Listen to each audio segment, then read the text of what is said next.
it's Dara McClendon, the declutter teacher, and I am here today to tell you a little story. I want to tell you a bit about my journey and just kind of how I got to where I am right now, and not like literally right now, but then again, yeah, right now, because at this moment, I'm sitting in the parking lot on a break at the college campus where I came to take my test to be a para. And so, no, this is not the story of how I came to be a para, but actually how I came to be a teacher in my own classroom. So I, if you don't know my story, have been a professional organizer, entrepreneur, declutter coach, all the things for about 7 years now. I love my company, Simply Ordered Solutions. It allowed me to be a stay-at-home mom when my children were very, very, very young. And so I'm still running and working that business. I have a team that supports me and takes jobs when I can't. But about a couple years ago, I needed to transition back into the workforce, working full-time outside of the home. It was a change for my family, but it was a need for my family. And so I actually took a job with our county school district and started working as a family engagement liaison. So some schools call it a parent involvement coordinator, but essentially what it is you have the responsibility of communicating and engaging with parents, families, keeping them informed as far as what's going on with the school. Might be some special events you get to plan, and then of course marketing, which I love, just keeping them abreast of all the things through newsletters, social media, and whatever other platforms, right? So I cannot say enough about that position. I feel like it was cut out for me. I truly enjoyed serving those families. But it was in that time working in the school that I was exposed to another opportunity. I learned about the GaTAPP program, and I heard how if you have a college degree in any other field but would like to be a teacher, you can actually do this program to get your teaching certification and do it while being a teacher, like literally making a teacher's income, which is way more than I was making as a family engagement liaison, and have that opportunity to directly impact students and families. And so I wrestled with it for a bit. And at first was like, well, that seems like a lot of work. I know there's a big test they have to take. I have a big sister who's been in education for 20 plus years. I said to myself, you know, I was right there at Mercer. If I was going to get a teaching degree, like I should have just done education then. But I have to truly stand on Romans 8:28 that all things work together. They work together collectively for the good of those who love the Lord and are called according to his purpose. I cannot say that anything that I have done in my career or even in my business has been in vain. I cannot say that whatsoever. It has all been for my good, and it's led me here, and let me tell you exactly how. So I started playing around with the idea of being a para. I literally said, okay, well, if I'm not going to be a teacher, then maybe I can at least get some experience in the classroom as a para. And so I came to this very school and registered through their testing center and took the test, passed the test, and then got back to my office and started looking at where paras with degrees fall on my county's pay scale. To my surprise, they fall exactly where family engagement liaisons were. But they actually work less days in the school year than the family engagement liaison, because in family engagement, those positions work the same schedule as the teachers. So it equates to less money. And I said, well, if I'm going to do something new, if I'm going to do something that's going to challenge me, I certainly want the compensation to go with it. So I put the para back in the back pocket and started applying for some other positions outside of my school district, and was kind of getting crickets there. And then it was almost a moment like where I felt like God, if he could have, which I know he could, but if he would have lifted back the ceiling to like literally tap me on my shoulder at my desk that day and say like, hey. And it was like, what are you doing? Like, you're right here in a school. I put you in a school. I told you you are a teacher. What are you doing? And he did. He woke me up one morning and gave me that word. And I wasn't sure if he meant like just my spiritual gift in terms of serving my local church body, I'm a teacher, or if in my career, in my field, like I'm a teacher. I've always loved teaching. Let me just say that for the record. I mean, I've taught Sunday school, I've taught dance. I mean, I've always loved taking principles, making them simple and plain for people to understand. Even in what I do in my organizing business, I teach my clients. If you don't have to call me back to organize again, that's a good thing, because number one, we did such a great job the first time. Number two, we taught you and we gave you the tools that you need to organize it and keep it organized yourself. And so I've kind of done that through coaching, but coaching is really teaching. And when you really teach hands-on, you know, like I do, then, you know, you have an even greater impact. So that's kind of what I've been doing like all this time. And so I said, you're right. I mean, there are people retiring right here in this building that I'm working in and across this county. I mean, there are people who are wanting to shift schools because maybe they had a contract for a certain number of years at a certain place and they want something different. There's all kinds of opportunities out there. Let me start this journey. So this is what I did. January of 2025, I set out to see, okay, what do I need?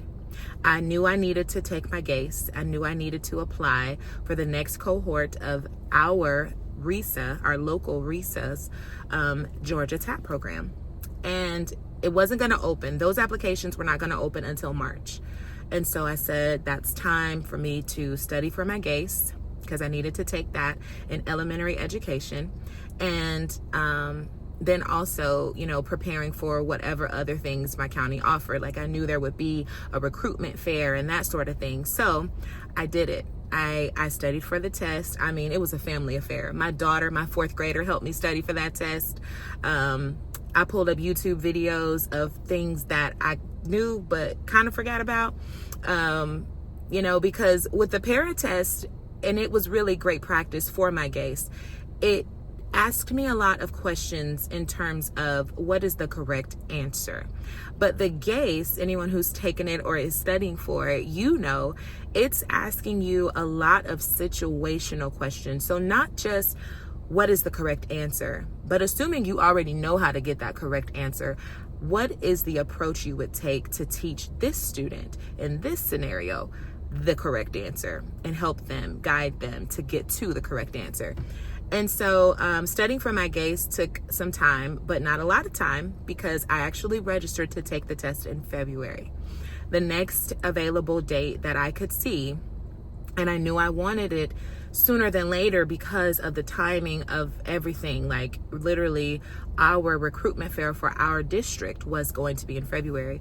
I said, okay, so I'll take this as late in February as I can, but not missing the recruitment fair.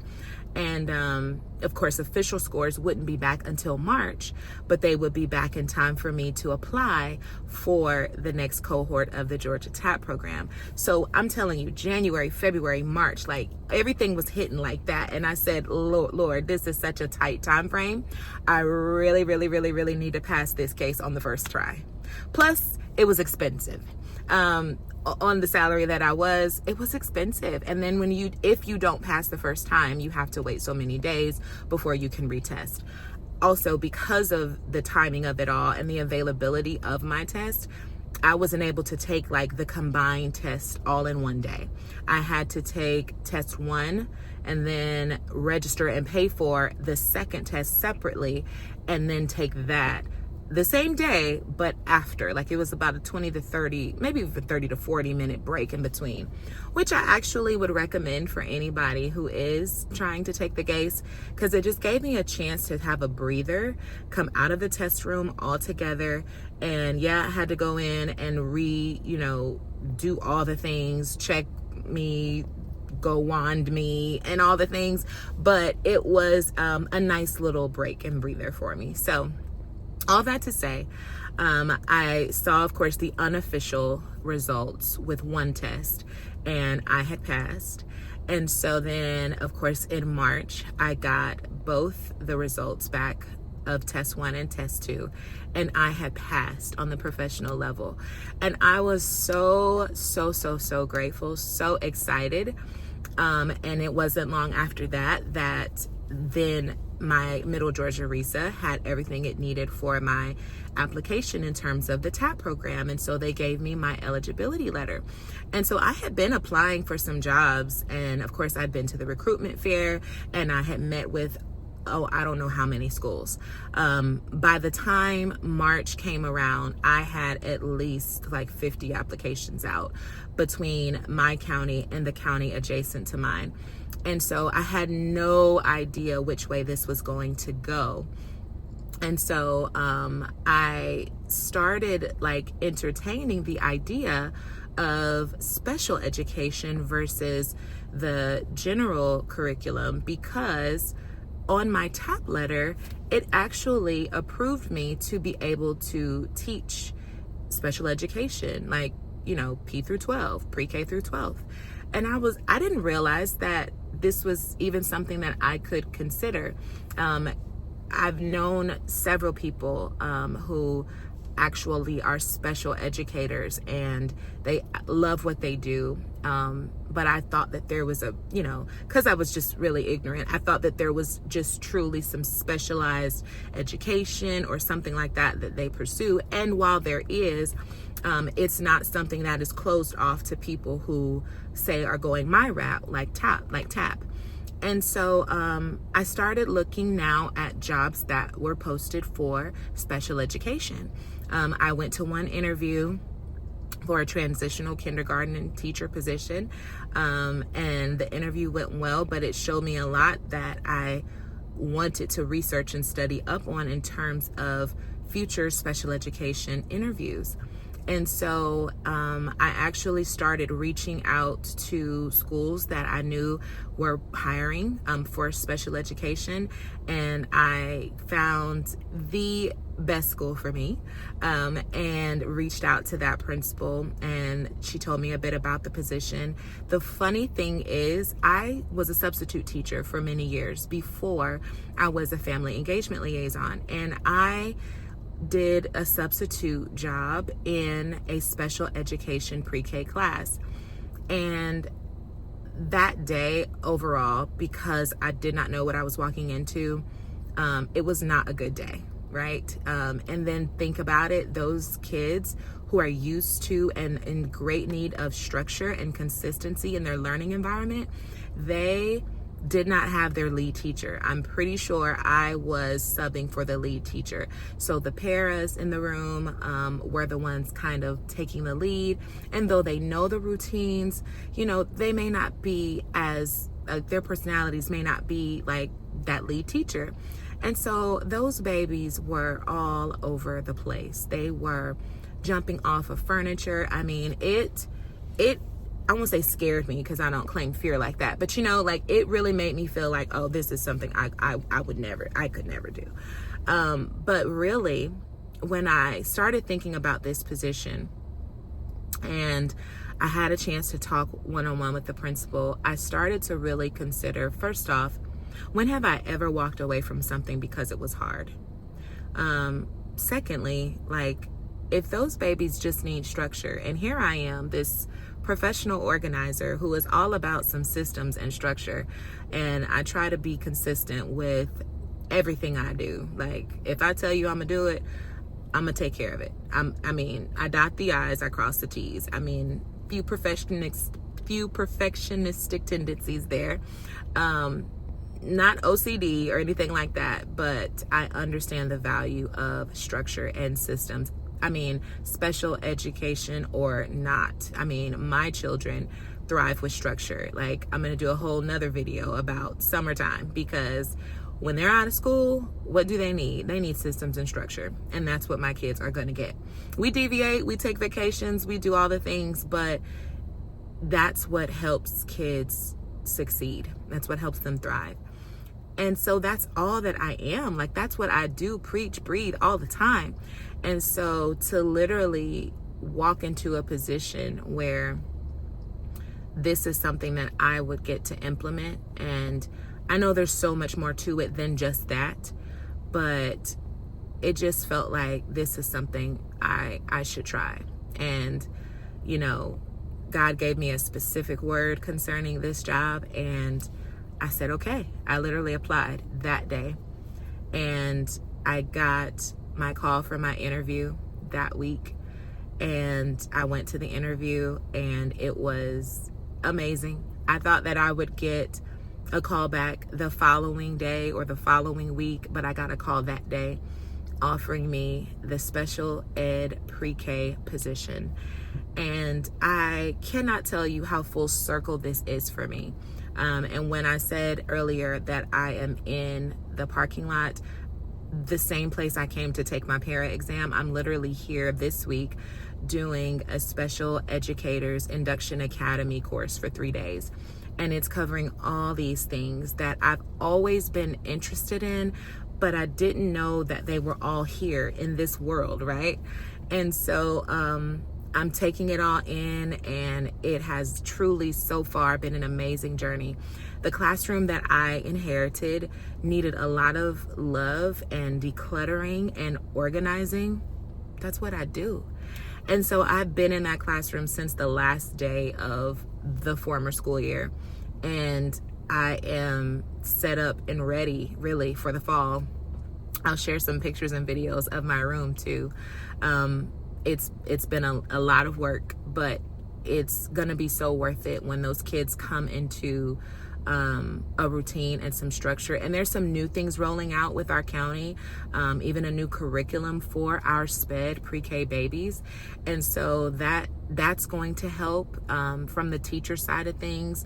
And so there's just so many things available to me that I cannot say thank you enough to my county for giving me the support. I mean, I have a mentor within my school. I have a mentor through this special education induction academy, and then I'm going to have a mentor through my TAP program. So like, I have all the support, I have all the resources. And so now it's just time to do the work.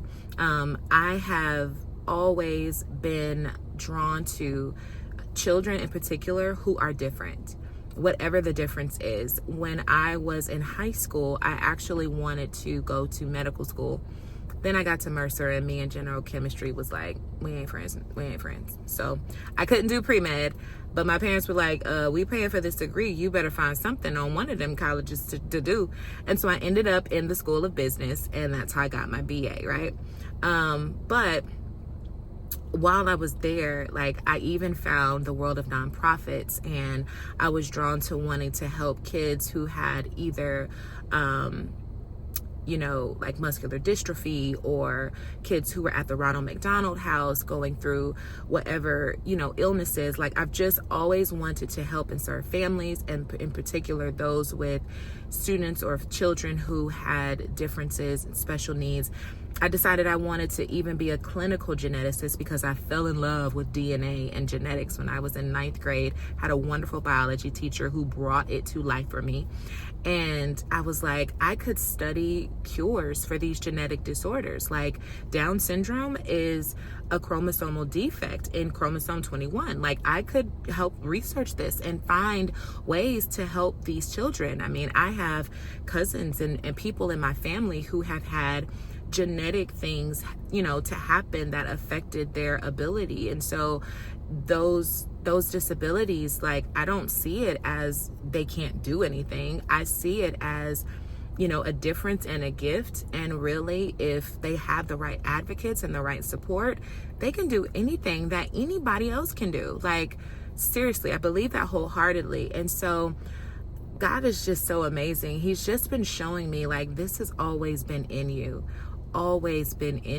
and you didn't even know it was there. And so it's so full circle, like I said, because I'm now getting to serve these children. I'm now getting to serve their families. And I know there's going to be a huge learning curve. You don't know what you don't know your first year of teaching, but I am excited about it, and I am grateful. And I just wanted to share my story and encourage anyone watching that if you have a dream in your heart that you laid down or you forgot about, something that you just kind of pushed to the back and moved away from, Listen, God is no respecter of persons, and if it is still in you, it is in you for a reason. So do not ignore it, and do not, just forget about it. He is able to do exceeding abundantly above all that we could ever ask, think, or imagine. So be encouraged, and thanks for watching.